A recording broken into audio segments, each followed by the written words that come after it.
Bien, a ver las siguientes preguntas. 7 dice, ¿qué pruebas de las citadas son más fiables en la detección precoz del cáncer de próstata? ¿Qué marcaríamos acá?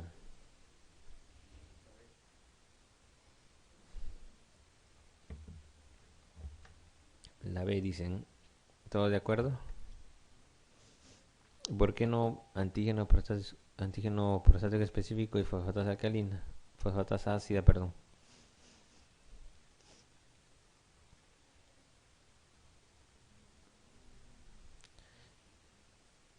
A ver, entonces, la fosfatasa ácida eh, va a ser un marcador también para el cáncer de próstata, pero esta fosfatasa ácida se va a elevar en estadios ya avanzados de lo que es el cáncer de próstata.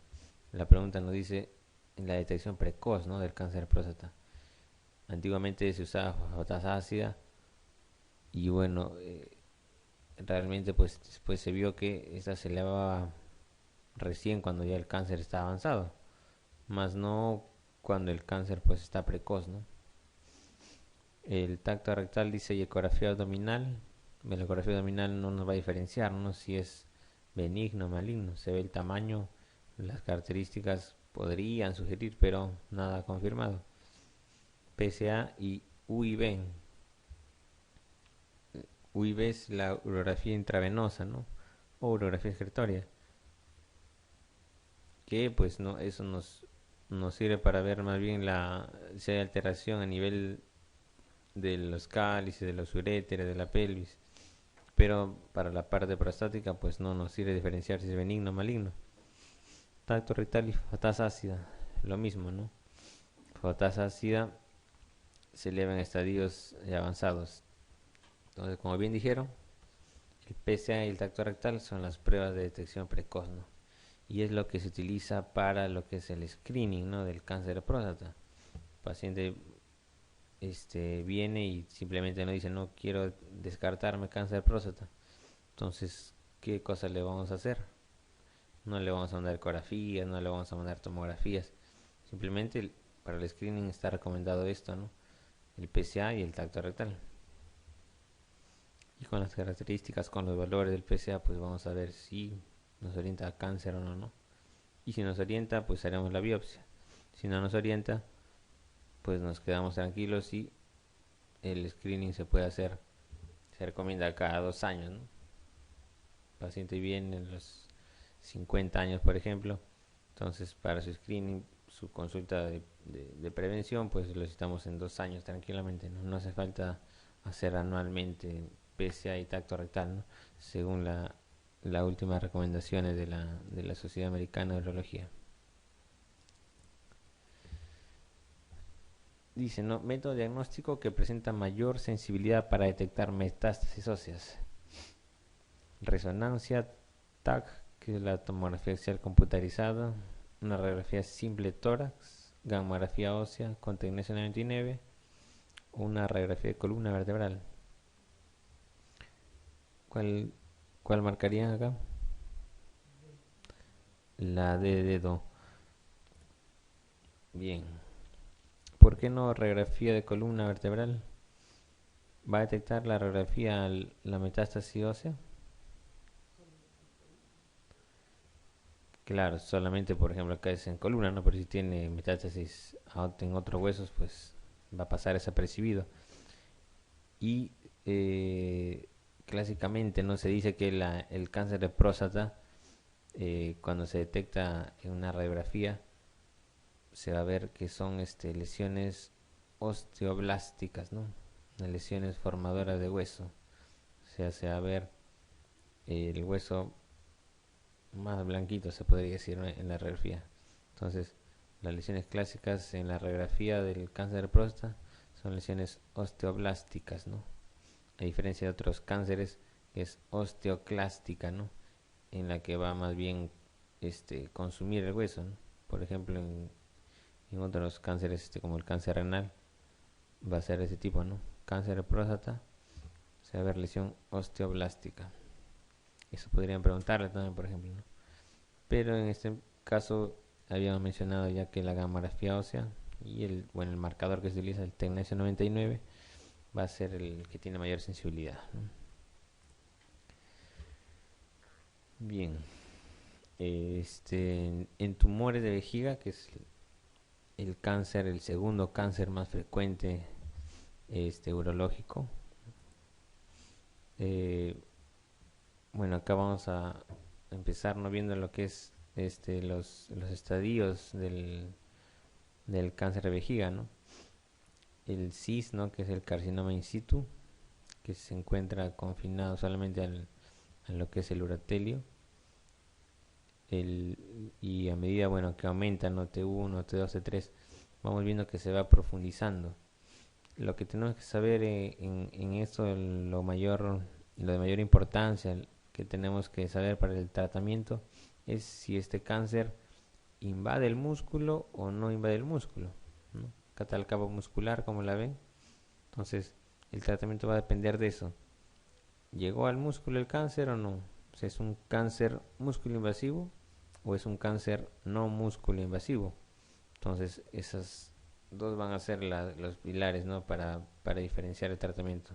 Un tipo de tratamiento para el no músculo invasivo y otro para el músculo invasor, ¿ya? Entonces, para el examen eso es lo que tienen que recordar. Entonces, en cuanto a la sintomatología del cáncer de vejiga, lo más frecuente pues es la hematuria, ¿no? En estadios iniciales será pues una hematuria microscópica, ¿no? ¿Cómo definimos hematuria microscópica?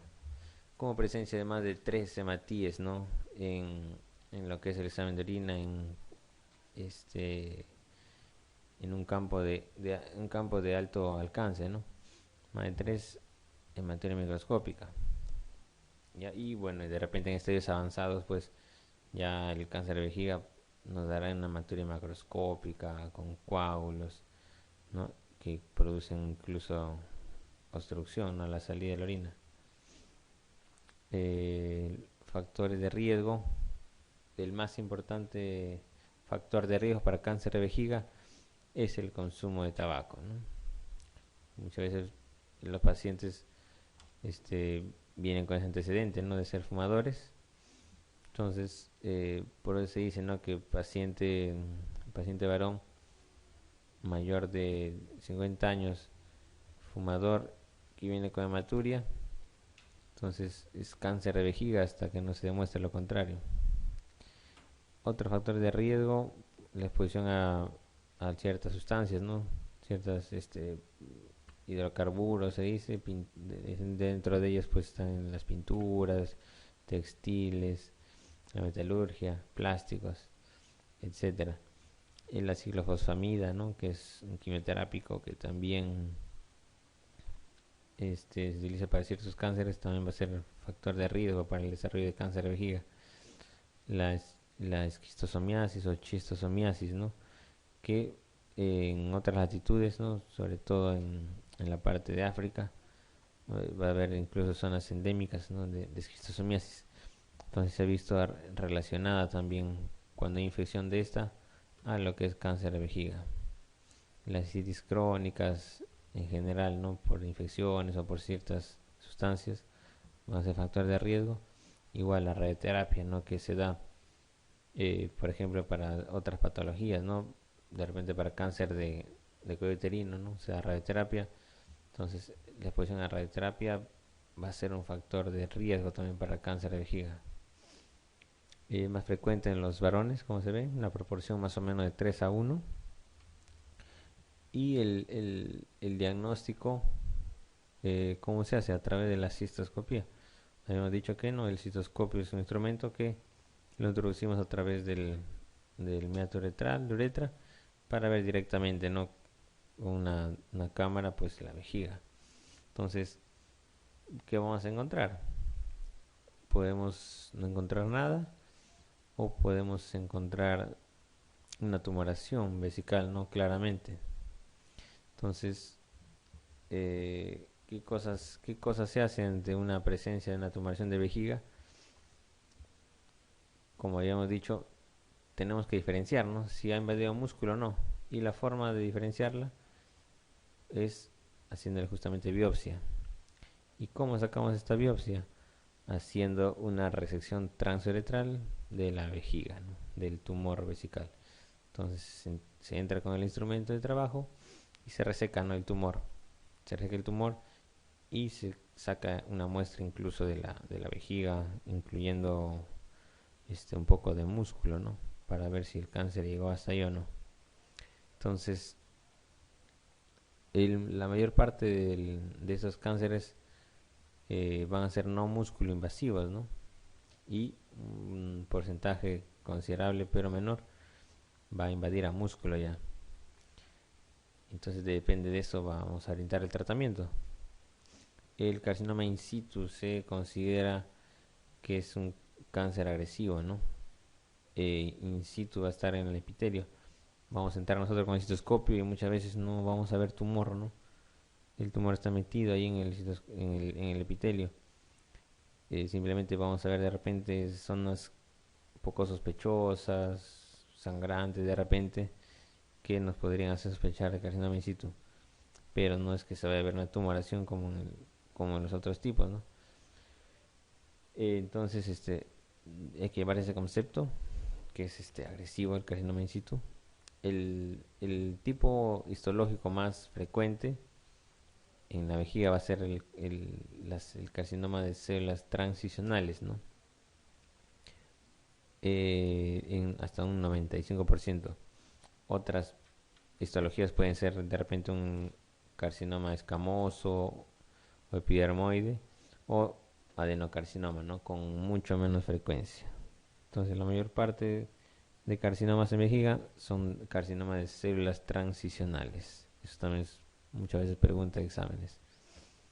Entonces el tratamiento, como les dije, va a estar orientado si es superficial, o sea, no músculo invasivo, o es invasivo, si es músculo invasivo previamente. Entonces, si estás, se hace la RTU y el patólogo nos informa, ¿no? El músculo de la vejiga está libre de neoplasia. Entonces, le damos su estadiaje al cáncer. Igual, ¿no?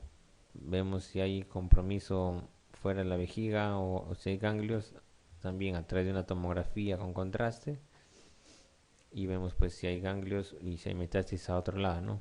Para eso nos sirve la tomografía. Entonces, si estadiamos este cáncer y vemos que simplemente está superficial, tenemos de las opciones más preferenciales, la más efectiva, no se considera la quimioterapia con BCG, ¿no? BCG, el bacilo de Calmette-Guerin, entonces, que viene en polvo liofilizado, ¿no? Diluimos esta BCG, por decir, ¿no? En 60 centímetros cúbicos y se le instillamos al paciente, ¿no? A través de una sonda, se le instillamos en la vejiga. Y esta quimioterapia pues va a actuar a nivel ya celular, molecular, destruyendo así las células neoplásicas, ¿no? Entonces no es que se da una vez nomás la BCG, sino que se da en varias terapias repetitivas, ¿no? Por ciclos, cada semana, después se repiten los ciclos cada mes, cada 3 meses, cada 6 meses, así durante 1 o 2 años, ¿no? Se da la BCG como quimioterapia endovesical, ¿no? Se le instila al paciente con sonda y se les hace controles, ¿no? Con citoscopía entramos, no, después que se hizo la RTU se supone que se sacó el tumor, entonces después damos el BCG y cuando hacemos los controles con citoscopía vemos que no hay tumor, ¿no? No hay tumoración, no hay tumoración. Vamos entrando a hacer esos controles con la cistoscopía. Y en cambio, si ya se hace la RT1 en una primera instancia y se ve que este cáncer ya ha comprometido músculo o incluso grasa de repente perivesical, entonces el tratamiento de elección ante un cáncer de vejiga músculo invasivo es la cistectomía radical. Nos pregunta de examen de recién dado también. La cistectomía radical, que en realidad En varones viene a ser una cistoprostatectomía radical, ¿no? Porque se va a sacar toda la vejiga, incluso la próstata también. Y en un caso de mujeres, se saca la vejiga y se saca el útero también, no por la cercanía ahí a la vejiga, como saben. Entonces, bueno, más o menos quimioterapia, pues, se puede dar quimioterapia adyuvante o no, ¿no? Pero lo que tienen que saber, y como le digo, ha venido en exámenes ya, es el tratamiento de elección para carcinoma de vejiga músculo invasivo, ¿no? Se tiene que marcar cistectomía radical. Y si sacamos la vejiga, ¿por dónde orina el paciente?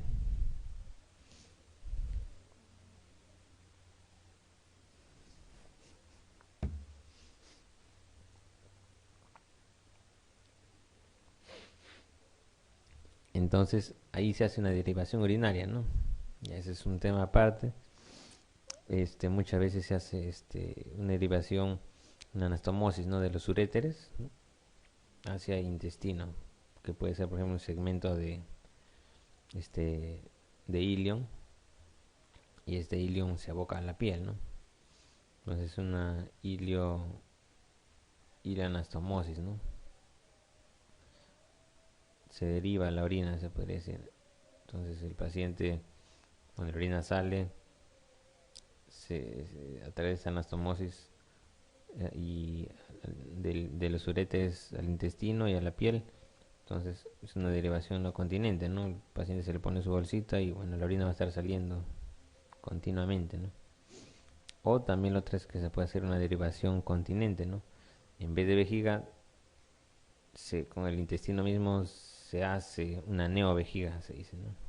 Entonces se conecta los uréteres a la neovejiga que se hace con el intestino y se conecta a la uretra y el paciente orina de forma espontánea, se puede decir, pues por la uretra, por el pene también, ¿no? Entonces son temas aparte ya de especialidad que no les van a preguntar, ¿no? Pero para que tengan una idea cómo sale esa orina, hay que hacer, se dice, una derivación urinaria, ¿no? Después, o sea, ahí mismo en ese tiempo, ¿no? Se hace la cirugía, saca vejiga, próstata, en caso de varones, y se hace la derivación urinaria. Entonces, vamos a las preguntas. Nos dicen, el segundo tumor más frecuente en el aparato urogenital, ¿cuál es? Después de próstata, vejiga, ¿no? Vejiga. En el tumor vesical dice, ¿cuál es el tipo histológico más frecuente? Lo vimos. Carcinoma de células transicionales, ¿no? Carcinoma de células transicionales, así le han preguntado. O del urotelio también se conoce, ¿no? Un carcinoma urotelial. Pero lo más preguntado es esto, ¿no? Carcinoma transicional. Los otros tipos son los menos frecuentes. También pueden ser. Puede haber radiomiosarcoma, leomiosarcoma, adenocarcinoma, carcinoma escamoso de vejiga, ¿no? Pero el más frecuente, transicional. ¿Qué tratamiento emplearía de entrada ante un tumor vesical? ¿Qué dijimos cuando encontramos un tumor vesical? ¿Qué cosa le hacemos? La biopsia, ¿no? ¿Cómo se hace esa biopsia? No es que se saca un pedacito encima del tumor, ¿no? No, sino se hace una resección transuretral justamente, ¿no? Y vemos pues si ha invadido músculo o no. Eso tenemos que hacer. Y después ya estudiándolo ya damos lo siguiente, ¿no? Si necesita quimioterapia intravesical, cistectomía, etcétera. Cistectomía parcial se puede hacer en un tumor de vejiga. Eso no van a preguntarle, ¿no? Pero no sé, ciertos tumores de vejiga sí se podría hacer una cistectomía parcial, ¿no?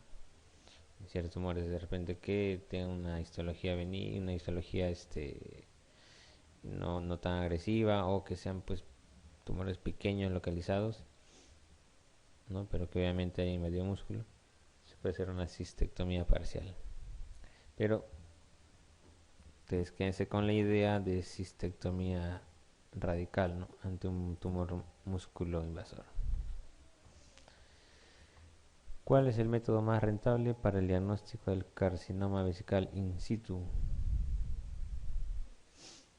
En este caso, bueno, eh, como les había dicho, ¿no? Muchas veces entramos con el citoscopio y vemos pues ciertas lesiones medio sangrantes, como que puede ser, no puede ser, porque justamente el carcinoma vesical in situ está pues localizado en el epitelio, entonces no es que se va a ver una tumoración ahí exofítica, ¿no? Entonces en este caso, lo más rentable para diagnosticar esto es que este cáncer in situ pues va a desprender sus células a la orina. Entonces lo que nos va a servir en este caso va a ser la citología urinaria, ¿no? Lo que se conoce como el PAP en orina, ¿no? El Papa Nicolau en orina. El paciente se le ordena que recolecte la orina, eh, la primera orina de la mañana, no, sino a partir de la segunda o tercera orina de la mañana, ¿no? Y en microscopio pues vamos a ver si hay células con atipia, ¿no? Células cancerígenas, el PAP en orina o citología urinaria. Entonces a través de eso nos va a ayudar más, ¿no? Si es un carcinoma de vejiga y sobre todo si está in situ, ¿no? Bien.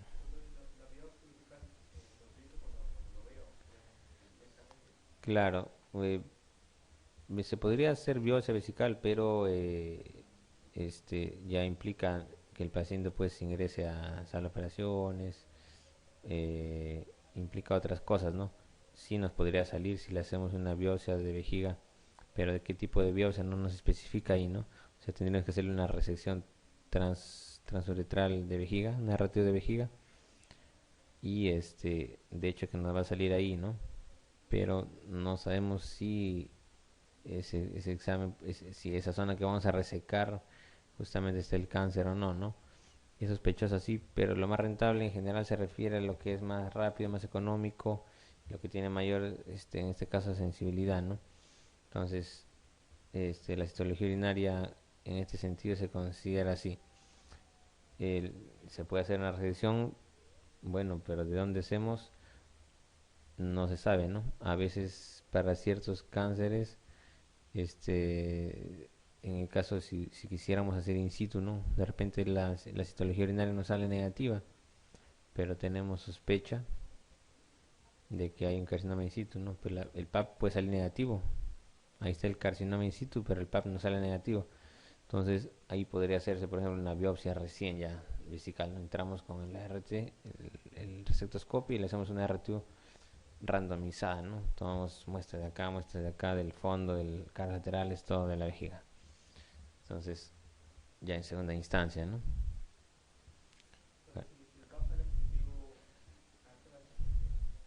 Sí, claro, si el PAP no sale positivo, ahí ya recién podríamos ir a diagnosticar el tipo, claro, de cáncer con la biopsia vesical que se dice, ¿no? Y si ya se considera, si es un carcinoma in situ, entonces el tratamiento para este es también la quimioterapia intravesical, ¿no? Con BCG. Entonces para el carcinoma vesical in situ también el tratamiento es quimioterapia intravesical con BCG, ¿no? Pero como es más agresiva, habíamos mencionado, se da durante más tiempo, ¿no? Y los controles un poco más seguidos también. Y la frecuencia puede ser también menor, ¿no? Que se dé la quimioterapia. Bien. Bueno, la siguiente pregunta dice, diga la afirmación que no sea correcta al cáncer de vejiga. ¿Cuál marcaríamos acá?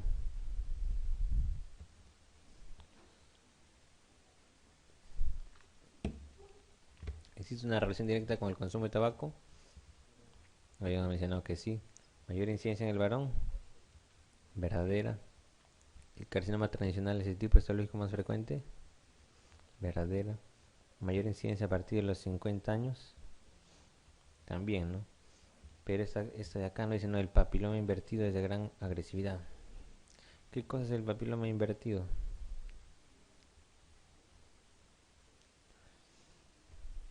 Entonces, eh, si buscan de repente el papiloma invertido, van a ver pues que es un tipo de tumoración nasosinusal, ¿no? O sea, si lo vemos de esa parte, entonces papiloma invertido en sí viene a ser otro tipo de cáncer, ¿no? De la zona nasosinusal. No tendría que ver nada con lo que es cáncer de vejiga.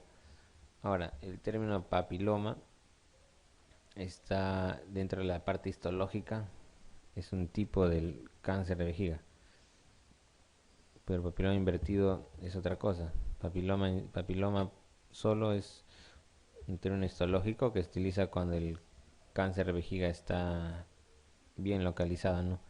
Y como está bien localizado, tiene una mínima agresividad, ¿no? Pero decir que es de gran agresividad no es correcto. Entonces la D es la respuesta en este caso.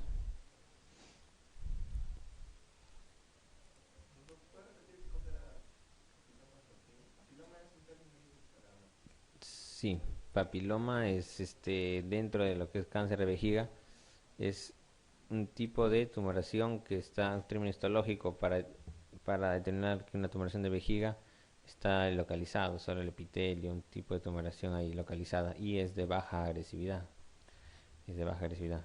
Pero si buscas, si buscamos, no, en cáncer de vejiga no hay. Si buscamos papiloma invertido en sí, papiloma invertido es una tumoración nasosinusal, una tumoración de la cabeza, o sea, no tiene nada que ver con la tumoración de vejiga. ¿Entiendes? Entonces, por ese sentido, la pregunta, la alternativa está medio ambigua, ¿no? Entonces, papiloma invertido es en ese como así como término general es una tumoración le repito, en la cavidad nasosinusal. No tendría nada que ver con el cáncer de vejiga. Si lo buscan, lo van a encontrar ahí como tumoración en esta zona de la cabeza. Bien, el siguiente tema, cáncer renal. Acá lo que conviene recordar los factores de riesgo, los más frecuentes que están asociados con cáncer renal son estos, ¿no? El tabaco a la cabeza, la hipertensión arterial, algunos defectos cromosómicos, ¿no? Sobre todo del gen y la enfermedad de von Hippel-Lindau y la exposición al asbesto también, ¿no? Son los factores de riesgo más frecuentes, más mencionados. Dentro de la clínica, en el cáncer renal, nos mencionan, ¿no?, la tríada de Gullón, la tríada clásica de hematuria, dolor lumbar y masa palpable, ¿no? Este es pues una tríada de antaño, ¿no?, en la que antes pues los grandes semiólogos con estos tres síntomas, signos, detectaban cáncer renal, ¿no? Pero lamentablemente pues estos síntomas son de un cáncer renal pues avanzado, ¿no? Actualmente el cáncer renal es un hallazgo incidental. Ya casi la mitad de los casos son hallazgos incidentales por otras causas, ¿no? De repente el paciente va porque pues le duele el abdomen, gastritis, vesícula, ver una ecografía por ahí y se detecta un tumor renal, ¿no? El diagnóstico, el gol estándar para esto es la tomografía, no con contraste. Tomografía con contraste es el gol estándar. Actualmente con esto vamos a hacer el estadiaje con la tomografía, ¿no? En la histología, la mayor parte de las tumoraciones es el carcinoma de células claras, ¿no?, o adenocarcinoma renal. Van a haber varios tipos también histológicos, pero más frecuente el carcinoma de células claras. Y en general también el tratamiento para el cáncer renal va a ser la nefrectomía radical, ¿no? Sale todo el riñón con su grasa perirrenal y lo que le rodea, ¿no?, que es la gerota, incluso con grasa que rodea la gerota. Nefrectomía radical. Puede haber nefrectomía parcial, sí, de repente no, para tumores pequeñitos se puede hacer una nefrectomía parcial, pero en general el tratamiento para el cáncer renal, la nefrectomía radical, ¿no? Entonces, simplemente para que se tenga una referencia, ¿no? A medida que se mete más el cáncer, va a aumentar de estadio, ¿no? Un tumor de 7 centímetros a menos es un estadio inicial, no un estadio uno, ¿no? Ya si es más de ese tamaño, va aumentando de estadio. Si ya compromete venas, compromete glándula renal, compromete la gerota, ¿no? Que es la fascia que rodea el riñón, no ven acá línea punteada. Entonces ya es un estadio más avanzado. Y estadio 4 ya si va más allá de la gerota, ¿no? Si va a producir de repente este compromiso de estructuras vecinas, ¿no? Entonces, a medida que aumente el estadio, va a disminuir la supervivencia, obviamente, ¿no? Mm, acá, bueno, lo más rentable es ver las preguntas y recordar, bueno, los conceptos estos básicos que hemos mencionado, ¿no? Vamos a acá un poquito más a ahondar en las preguntas. Nos dice, ¿cuál de las afirmaciones es incorrecta respecto al cáncer renal? Dice, mayor incidencia en pacientes con enfermedad de von Hippel-Lindau. Correcto, no habíamos dicho que sí está relacionado a eso. El tipo histológico más frecuente es el adenocarcinoma renal. Así es, ¿no? Carcinoma de células claras. El tratamiento de elección, no, así es como preguntan en los exámenes. La nefrectomía radical, hay que decir que sí. Nefrectomía radical. Más del 40% de los tumores renales se detectan de forma incidental. Habíamos dicho que no, es un tumor que se detecta de forma incidental generalmente y es más frecuente entre los 20 y 40 años, dice. ¿Cuál marcaríamos ahí? La E, ¿no? El cáncer renal es un cáncer que se detecta más allá de los 50 años, ¿no? Más cercana a los 60, ¿no? Más o menos la edad promedio de detección de cáncer renal está alrededor de los 60, 65 años, pues.